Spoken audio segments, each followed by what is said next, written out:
My boss fired me while my mother's 70th birthday cake was being carried into the room. He knew exactly where I was. He knew my entire family could hear him. But 10 minutes later, his father called and asked one question. "Did you just say your mother's name is Evelyn Shaw?" When I answered yes, the founder of the company went completely silent. Then he said, "Natalie, don't sign anything. I'm coming." My name is Natalie Bennett. I was 32 years old and the director of supply chain operations at Harrow Clinical Systems, a medical manufacturing company based in Nashville, Tennessee. We produce sterile tubing infusion components and emergency respiratory equipment for hospitals across the Southeast. It wasn't glamorous work, but when a hurricane shut down a distribution center or a hospital suddenly needed 20,000 sterile connectors, my team was responsible for making sure the products arrived. For 6 years, I rarely missed a deadline. I also rarely took a full vacation. My mother, Evelyn, never complained. Whenever I canceled dinner, she would say, "Hospitals don't close just because I made chicken." She had spent most of her life working as a bookkeeper at a community college. She was patient, practical, and almost impossible to impress. She had also survived breast cancer twice. That was why her 70th birthday mattered so much to me. I reserved a private room at a small Italian restaurant in Franklin. 30 relatives and close friends were coming. My aunt had flown in from Ohio. My younger brother had driven from Atlanta with his children. For once, I intended to shut off my phone and be fully present. My boss, Grant Harrow, knew that. Grant was the 35-year-old son of the company's founder, Daniel Harrow. He had joined Harrow Clinical Systems 3 years earlier as Chief Growth Officer. Within 18 months, he had convinced his father to name him Chief Operating Officer. Grant was not stupid. That would have made him easier to defeat. He remembered everyone's spouse, children, and favorite sports team. He cried during employee retirement speeches. When the company donated equipment to rural clinics, he made sure cameras captured him carrying the boxes himself. He understood that people didn't follow the smartest person in the room. They followed the person who made them feel understood. Grant's weakness was that he believed understanding people gave him ownership over them. 3 weeks before my mother's birthday, he walked into my office carrying a contract. "I need your approval before 5. I looked at the cover page. The agreement was with a company called Cardinal Bridge Recovery. Recovery of what? I asked. Supply chain losses. What losses? The excess costs from the Meridian shutdown. 2 months earlier, a fire at one of our plastic resin suppliers had forced us to purchase materials at premium prices. My team had already recovered most of the losses through insurance and supplier credits. The remaining exposure is less than $400,000, I said. Cardinal Bridge believes they can recover $3 million for a fee of 35%. They only get paid if they succeed. The contract also gives them access to supplier pricing, insurance correspondence, and hospital forecasts. Grant sat across from me. They're specialists. They were incorporated 4 months ago. That doesn't mean they're unqualified. They have no website, no listed employees, and a mailbox as their business address. His smile tightened. Did I ask you to investigate them? You asked me to approve them. Same difference. No, it isn't. Grant leaned back. What exactly are you suggesting? I'm not suggesting anything. I need their ownership declaration, cybersecurity certification, professional liability insurance, and references. They've already started working, without a signed contract. They were helping us in good faith. Then someone allowed an unapproved vendor to access confidential information. He stared at me for several seconds. Natalie, do you know why people find you difficult? I assume you're about to tell me. You think every problem is a locked door, and you're the only person allowed to hold the key. I think vendors handling hospital data should be properly reviewed. It isn't patient data. It's still protected commercial information. Grant stood. My father wants results. Your father approved the vendor policy. My father built this company by taking risks, and I keep those risks from becoming lawsuits. He picked up the contract. You really believe this place can't function without you? I didn't say that. You don't have to. At the door, he turned around. Enjoy your mother's birthday next Friday. His tone was pleasant, but I understood the message. He knew the date, and he intended to make me pay for protecting it. The following morning, our purchasing manager, Cody Ellis, called me. We have a problem. What happened? Grant ordered us to send Cardinal Bridge the Meridian supplier files. Did you send them? No, I told his assistant we needed your approval. Good. She said you already approved it verbally. I didn't. Cody lowered his voice. She sent me an email from you. My stomach tightened. Forward it. The email appeared to come from my company address. Cody Grant has authority to proceed. Provide Cardinal Bridge with complete access and record the approval as verbally confirmed. My name was typed beneath it, but I had never written it. I checked the message header. It had been sent through an internal administrative relay, not from my laptop or phone. I called our IT director, Marcus Webb. Can someone send an email that looks like it came from another employee? With administrator access. Yes. Who has that access? My senior security team. Anyone in the executive office. There was a pause. Grant requested emergency permissions last month. For what reason? He said he needed business continuity access during the Meridian shutdown. Did legal approve it? He said Daniel approved it verbally. Did you confirm that? Marcus was silent. Marcus? No. I forwarded the email and system header to our general counsel, Lillian Price. Then I saved copies in the company's protected compliance archive. Grant called me 12 minutes later. Why are you accusing my office of cybercrime? I haven't accused anyone. You contacted IT. I asked how a fraudulent email was created. It wasn't fraudulent. So you sent it. I authorized it. In my name. I told Cody you had approved the vendor. I hadn't. You were obstructing an urgent recovery process. You impersonated me. He gave a quiet laugh. Be careful with that word. Why? Because words like impersonation and fraud have legal meanings. So does authorization. His voice became gentle. Natalie, you're under a lot of pressure. Take the weekend. Celebrate your mother. When you return, we'll discuss whether this role is still healthy for you. I'm not resigning. No one asked you to. Not yet. He ended the call. By Monday, the story had changed. Grant told the executive team that I had verbally approved Cardinal Bridge and then withdrawn my support after learning the project would report directly to him. At lunch, our vice president of sales, Rebecca Sloan, sat across from me. Can I ask you something honestly? Of course. Is this about Grant getting promoted? No. Because he thinks you resent him. I resent people sending emails under my name. She frowned. He said his assistant misunderstood your instructions.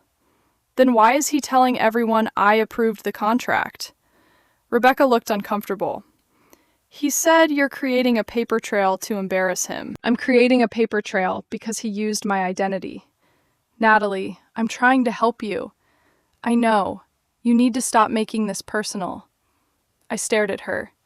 Someone used my email account to approve an unvetted vendor, and I'm making it personal. She pushed her salad away. This is exactly what he means. What does he mean? You always need to be right. By Wednesday, 2 department heads had stopped returning my calls. Grant had turned a forged email into evidence of my arrogance. Then he escalated. A shipment of respiratory valves failed to reach St. Anne's Hospital on schedule. The hospital had ordered them for an emergency expansion of its intensive care unit. Grant called an executive meeting. When I entered, a map of the delivery route was displayed on the screen. Grant stood at the front of the room. St. Anne's received only half its order. I looked at Cody. What happened to the second truck? Cody looked terrified. It was redirected. By whom? Grant answered. Your department. No one from my team authorized a diversion. Grant displayed a printed dispatch sheet. My electronic approval appeared at the bottom. Rebecca shook her head. You approved sending the truck to a warehouse in Memphis? I did not. Grant looked wounded rather than angry. Natalie, this has to stop. What has to stop? Denying every decision that goes wrong. Check the login record. We did. And the approval came from your credentials. From which device? He hesitated. Does that matter? Yes. Marcus opened his laptop. The approval had been entered using a tablet assigned to the executive conference room. Grant quickly said, Natalie used that room Tuesday morning. For 40 minutes, I replied. The diversion was approved at 6:14 that evening. Rebecca looked between us. Then who had the tablet? Grant folded his arms. Anyone could have used it. I turned to Cody. Why was the truck sent to Memphis? He swallowed. The Memphis warehouse was preparing equipment for Grant's investor demonstration. Every face turned toward Grant. He smiled calmly. The demonstration was important to our expansion strategy. You removed medical equipment from a hospital shipment for an investor presentation? Lillian asked. It was temporary. The hospital received enough inventory for its immediate needs. That wasn't your decision to make, I said. Grant's eyes hardened. You've made your point. No. St. Anne's procurement director is threatening to terminate a $12 million contract, and you're enjoying telling everyone. I'm trying to prevent it. He gathered his papers. Some people solve problems. Other people collect evidence so they can assign blame. He left the room before anyone could question him further. That evening, he sent a company-wide message accepting responsibility for a communication failure. He wrote that executive leadership sometimes required difficult decisions, and that he was deeply sorry certain colleagues had chosen public conflict over private collaboration. Again, he never used my name. Again, he didn't have to. Employees began calling me the compliance queen. Someone taped a plastic crown to my office door. I removed it without reacting. The next day, Lillian came to see me. She closed the door. I need you to tell me what's really happening. I think Cardinal Bridge is connected to Grant. How, I don't know yet. Then you have suspicion, not evidence. I have a forged email, an altered dispatch approval, and an unapproved vendor. Grant says the email was an administrative mistake. Do you believe him? Lillian sat down. I believe Daniel is preparing to retire. I believe the board expects Grant to replace him. And I believe anyone who openly challenges Grant right now will lose. That includes you. Her expression tightened. I have a family. So do I. I'm warning you. About Grant. About reality. She stood. Sign the Cardinal Bridge contract. Add whatever controls you need. Stop fighting every battle. I can't authorize them without ownership records. You can make an exception. If I make an exception, my name becomes attached to whatever they do. Lillian opened the door. Then make sure you're ready for the consequences. On Friday afternoon, 3 hours before my mother's party, Grant sent me a revised contract. Cardinal Bridge had finally disclosed its owner. The listed owner was Samuel Tate. I searched the name. Nothing. No professional history. No business registrations beyond Cardinal Bridge. No previous clients. Then I searched the mailing address attached to his identification. The property belonged to a woman named Miranda Tate. Miranda was Grant's fiancée. I took a screenshot and sent it to the protected compliance archive. Then I emailed Lillian. Cardinal Bridge appears to be controlled by a relative of Grant Harrow's fiancée. I recommend immediate suspension pending independent review. 5 minutes later, my account stopped working.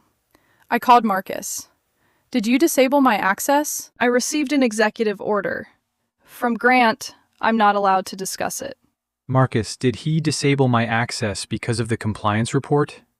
I'm sorry, Natalie. The call ended. I considered canceling my mother's party. Then I looked at the framed photograph on my desk. It showed Mom leaving the hospital after her second cancer treatment. She was wearing a bright yellow scarf and smiling as if she had simply finished grocery shopping. I packed my personal laptop and left the office. When I arrived at the restaurant, my mother was already greeting guests. She wore a dark blue dress and the pearl earrings my father had given her before he died. "You're late," she said. 7 minutes. I raised you better. I brought your gift. Then I forgive you. She studied my face. What happened? Work. Are people dying? No. Then it can wait until after cake. For the next hour, I tried to follow her advice. I talked to my cousins. I took photographs with my niece. I listened to my brother tell an embarrassing story about the time Mom chased a raccoon out of our garage with a broom. At 8:15, the restaurant staff dimmed the lights. The doors opened. A waiter entered carrying a white cake with 70 small gold candles. Everyone began singing. My phone rang. Grant. I declined the call. It rang again. Then my brother's phone rang. He looked at the screen. Someone named Grant Harrow. My stomach dropped. How does he have your number? He says it's urgent. Don't answer. But before he could decline it, the restaurant manager entered holding a tablet. "Ms. Bennett, your office said there's an emergency conference?" Every person in the room turned toward me. Grant appeared on the screen. He was sitting in the executive conference room with Lillian and an HR representative. "Natalie," he said, "thank you for joining us." My mother looked at me. "What is this?" Grant continued. "We attempted to reach you privately. You called my brother and the restaurant. Because you ignored an urgent business matter. I'm at my mother's birthday. I understand. Unfortunately, your conduct today left us no choice." Lillian stared at the table. The HR representative began reading from a prepared statement. "Natalie Bennett, effective immediately, your employment with Harrow Clinical Systems is terminated for insubordination, unauthorized distribution of confidential information, and deliberate interference with company operations." The room became completely silent. My aunt whispered, "Oh my God." I looked at Lillian. "Unauthorized distribution? To whom?" Grant answered, "You accessed private information about my family. I reviewed a vendor ownership declaration. You searched my fiancé's property records, public property records. You were building a personal attack. I reported a conflict of interest." Grant sighed. "This is what I mean. Even now you refuse accountability." My mother stepped closer to the tablet. "Are you firing my daughter during my birthday party?" Grant gave her a sympathetic smile. "Mrs. Bennett, I sincerely apologize for the timing." "No, you don't." "Mom," I said quietly. She ignored me. "What's your name?" "Grant Harrow." Her expression changed slightly. "Harrow. Yes, ma'am." Daniel Harrow's son Grant smiled with pride. "You know my father?" "I knew a Daniel Harrow once." Grant glanced toward the HR representative. "Mrs. Bennett, this is a confidential employment matter." "Then you should have handled it confidentially." A few relatives murmured in agreement. Grant's face tightened. He looked at me. "Company property must be returned by Monday. You will receive severance documents tonight. If you sign them within 48 hours, the company will provide 12 weeks of salary. And if I don't, the company will consider legal action regarding the confidential files you removed." "I didn't remove any files. That will be determined by counsel." He ended the call. The restaurant manager slowly lowered the tablet. No one knew what to say. My mother looked at the cake. All 70 candles had burned down into the frosting. "I'm sorry," I whispered. She reached out and took my hand. "You didn't do this." My phone rang again. This time, the name on the screen was Daniel Harrow, the founder. I answered. "Mr. Harrow, Natalie, what the hell is going on? I was just terminated." "I know. I received the notice 5 minutes ago." "Where are you?" At my mother's 70th birthday dinner. Someone behind me called Evelyn. We need to replace the candles. Daniel went silent. What did they call her? Evelyn. Evelyn what? Evelyn Shaw Bennett. For several seconds, I heard nothing but his breathing. Then he asked, was her maiden name Evelyn Shaw? Yes. Did she live in Murfreesboro in 1994? My mother's eyes narrowed. Who is that? I put the phone on speaker. Daniel Harrow. My mother stared at the screen. Daniel spoke again. Evelyn. She stepped closer. Daniel. His voice broke. Oh my God. Grant had spent weeks trying to convince everyone that I was obsessed with control. But in that restaurant, for the first time, I realized there was a piece of my own history I had never been told. Daniel said, Natalie, don't sign anything. Why? Because 30 years ago, your mother saved my company. My relatives started whispering. Mom closed her eyes. Daniel, this isn't the time. It's 30 years too late. What are you talking about? I asked. Mom looked at me. In 1994, Harrow Medical Plastics was going bankrupt. Daniel continued. I had 14 employees and no money for payroll. Our largest customer had failed. The bank rejected me. My landlord gave me 10 days to leave the building. Mom folded her arms. You paid me back. The money wasn't the only thing. He sounded as though he were struggling to speak. Evelyn lent me $18,400 from the insurance settlement she received after her husband died. My father had died in a construction accident when I was 2. I knew Mom had received a small settlement. I didn't know what she had done with it. Daniel continued. She spent 6 months rebuilding my books at night. She found duplicate payments, renegotiated supplier balances, and prepared the financial statements that finally got the bank to approve a credit line. I stared at my mother.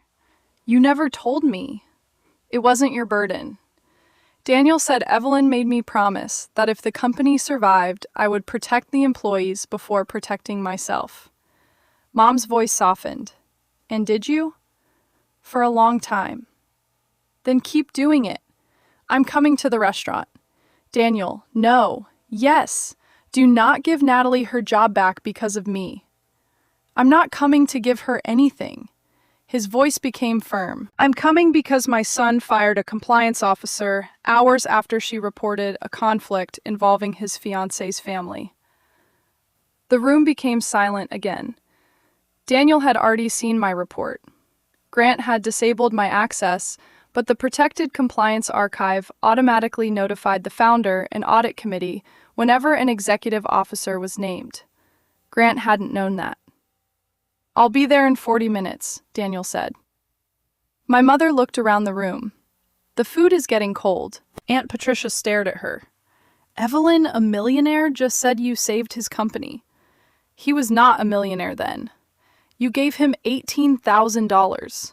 He needed it. You had 2 children. We had enough. I almost laughed. Growing up, we had bought clothes from church sales.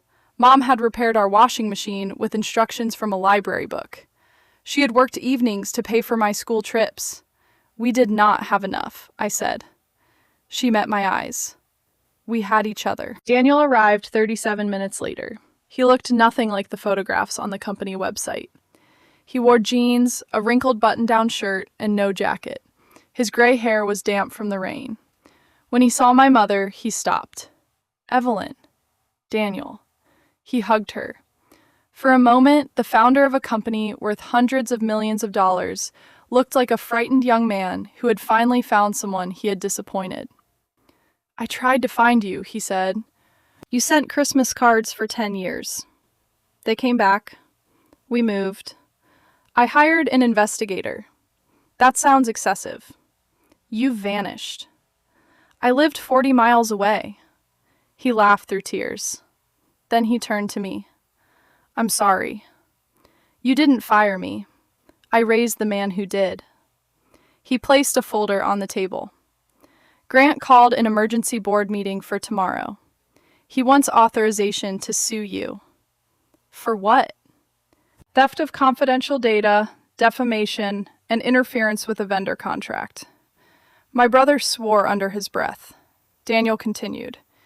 He's also telling the board you used your mother's history with me to influence company decisions. I learned about that history 10 minutes ago. I know. How?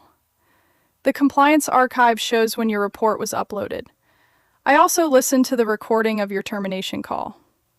Mom looked at him sharply. You record employee calls? Executive meetings are archived when legal or HR joins remotely. Grant had believed he was humiliating me without witnesses. Instead, he had created the cleanest evidence of retaliation the company could have produced. Daniel sat beside my mother.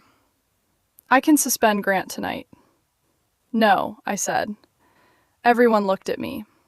Daniel frowned. Why not? Because he'll say you acted because of Mom. He committed retaliation. Then prove it through the board process. You want to face him tomorrow? Yes, my mother studied me. Are you sure? No. Good. I almost smiled. She had always believed confidence was overrated. Preparation mattered more. The next morning, Grant arrived at the board meeting with 2 attorneys and a public relations consultant. I arrived with no lawyer. That surprised him. He sat across from me and gave me the same sympathetic expression he had used at the restaurant. Natalie, this could have been avoided. Daniel sat at the head of the table. Grant, stop performing. Grant looked wounded. I'm trying to protect the company. From whom, I asked. From someone who copied confidential vendor files and used them to investigate my family. I investigated the vendor. You searched my fiancé. Because she owns the address listed by the vendor's supposed owner. Grant turned to the board. This is obsession. Natalie has resented me since I joined the company. Rebecca was present as a witness. She looked at me apologetically, but said Natalie did seem increasingly focused on Grant's decisions. Grant nodded. Thank you. I opened my laptop. Rebecca, do you remember the St. Anne's shipment? Yes. Who told you I diverted the truck? Grant. Did you see the approval record? Yes. Did Grant tell you it came from a shared conference room tablet 6 hours after I left the room? Rebecca hesitated. No. Did he tell you the equipment was diverted for his investor presentation? No, Grant interrupted. This meeting is about Cardinal Bridge. It's about a pattern, I said. His lawyer leaned forward. You were terminated for multiple policy violations. Then show the board the files I allegedly stole. The lawyer produced a report. IT detected a download of 412 documents to a removable device assigned to you. Marcus looked pale. I turned to him. Which device? A secure drive registered to your department. Where is it? We don't know. Grant sighed. Natalie, please stop forcing people to protect you. I looked at Marcus. Check the physical access log for the server room. Grant's posture changed, only slightly. Marcus opened the system. At 9:42, the night before my mother's birthday, Grant's executive badge had entered the IT server area. Grant laughed. I met with Marcus. Marcus shook his head. You canceled that meeting. Then someone used my badge. I asked check the security camera. Grant's attorney stood. We object to turning this into an ambush. Daniel's voice was cold. This isn't a courtroom. Sit down. The camera footage showed Grant entering the server room carrying a laptop bag. 23 minutes later, he left with the bag visibly heavier.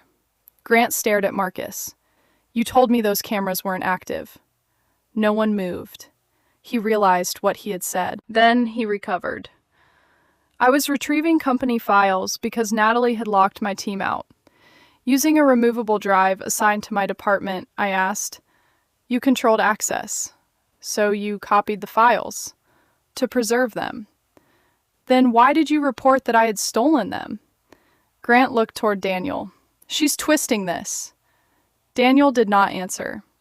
I displayed the administrative relay records showing that Grant's temporary credentials had created the email sent under my name. Then I displayed the dispatch approval for the St. Anne's truck. The same administrator credentials had been used. Grant turned on Marcus. You gave my assistant access. Marcus swallowed. Your office ordered me to. Your office, Grant repeated, not me. A young woman entered the boardroom. Grant's assistant, Tessa Cole. Grant stared at her. What are you doing here? Tessa held a phone in both hands. I was asked to provide testimony. By whom? The audit committee? His face hardened. You signed a confidentiality agreement. So did you. Tessa connected her phone to the screen. A series of messages appeared. Grant. Send it through Natalie's relay. Cody won't argue if he thinks it came from her. Tessa. What if she checks? Grant. By the time she checks, everyone will already believe she changed her mind. Another message followed. Grant. Use the conference tablet for the truck diversion. Her credentials are still cached. Then another. Grant disable her access the second she uploads anything about Cardinal Bridge. Grant stood so quickly his chair struck the wall. She fabricated those. Tessa flinched. His lawyer whispered, Sit down. Grant pointed at her. You begged me for this job. Tessa began crying. For one moment, I wondered whether she was performing too. Then she said, And you threatened to blame me for everything. She played a voice recording. Grant's voice filled the room. If the board asks you, misunderstood Natalie's verbal instructions. Cry if you need to. People forgive frightened assistants. They don't forgive arrogant directors. Rebecca covered her mouth. Grant looked around the table. This is illegal. Lillian finally spoke. Tennessee permits a participant in a conversation to record it. Grant turned to his father. You're going to believe them over me? Daniel's expression was filled with pain. I believe records. I'm your son, and they're my employees. Grant's eyes filled with tears. It was convincing. Even after everything, it was convincing. I spent 3 years trying to prove I could lead this company, he said. Every time I made a decision, Natalie undermined me. She wanted me to fail. I wanted Cardinal Bridge reviewed, I said, because you hated that I chose them. Who is Samuel Tate? Grant said nothing. I displayed a bank transfer recovered from Cardinal Bridge's incorporation records. Samuel Tate had transferred his ownership interest to Miranda Tate 6 days before the contract was submitted. Miranda had then signed a private profit-sharing agreement with Grant. Cardinal Bridge would receive 35% of every dollar supposedly recovered. Grant would receive half of its profits after his marriage to Miranda. The estimated value was more than $4 million. Lillian stared at the document. You had a financial interest in the vendor. It was a future marital asset. You didn't disclose it. We aren't married. You authorized access to confidential information, to recover company money, and you forged Natalie's approval, Daniel said. I did what was necessary because she blocked everything. He slammed both hands against the table. She thinks rules are more important than growth. She embarrasses people. She makes everyone feel stupid. I looked at him. No, Grant. The documents make you feel exposed. You think you're better than me because my father respects you. I didn't know he knew my mother, but now everyone does. He pointed at Mom, who had been quietly sitting near the back of the room. This entire meeting is theater, a touching story about the saintly widow who saved my helpless father. Mom stood. She did not raise her voice. Your father was not helpless.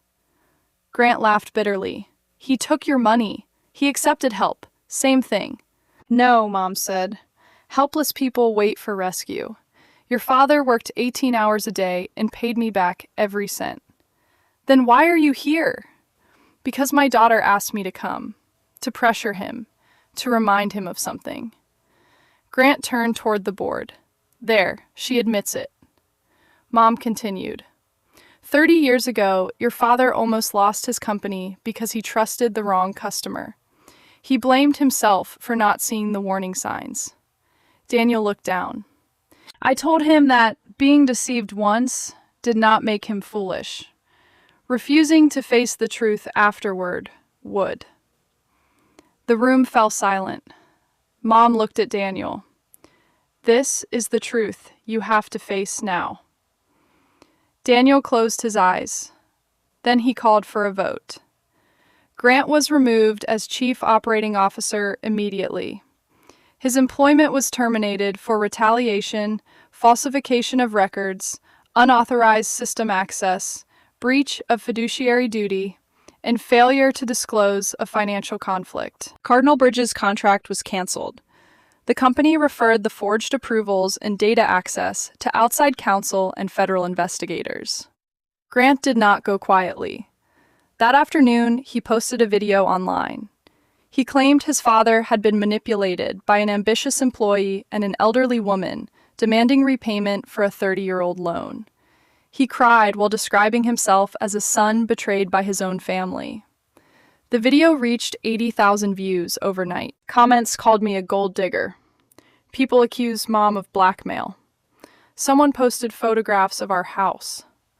For 48 hours, it seemed Grant might still win the public story. Then Daniel released the full recording of my termination call with my permission. The public heard Grant call my mother's birthday party, threaten me with legal action, and accuse me of misconduct only hours after I filed the compliance report. Tessa released her messages. St. Anne's confirmed that Grant had diverted its medical shipment for an investor presentation. Cardinal Bridge's ownership documents became public through a court filing. Grant's video disappeared the following morning. His fiancée ended their engagement 2 weeks later. Her attorneys claimed she had not understood the scope of the arrangement. Grant was eventually charged with unauthorized computer access falsification of corporate records and wire fraud connected to Cardinal Bridge. He pleaded guilty to reduced charges and received 18 months in federal prison, followed by 3 years of supervised release. Daniel remained chief executive for another 6 months. He apologized to the entire company, not just for Grant, for himself. I confused protecting my son with protecting his future, he said at an employee meeting. By shielding him from consequences, I taught him that consequences belonged to other people. He offered me my job back. I refused at first. I don't want anyone thinking I returned because of my mother. Then don't return as supply chain director. What are you suggesting, Chief Operating Officer? I almost laughed. Your son's position. No, a position you've already been performing without the title. I have conditions. Daniel smiled faintly. Evelyn used to say that too. I required an independent compliance committee, restrictions on executive system access, and mandatory conflict disclosures for every board member and officer. I also required the company to stop using family relationships as a qualification for leadership.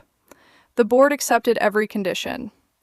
Lillian resigned after admitting she had ignored warning signs because she was afraid of losing her job. Rebecca apologized to me privately. I thought I was being fair, she said. You were being comfortable. That's worse, isn't it?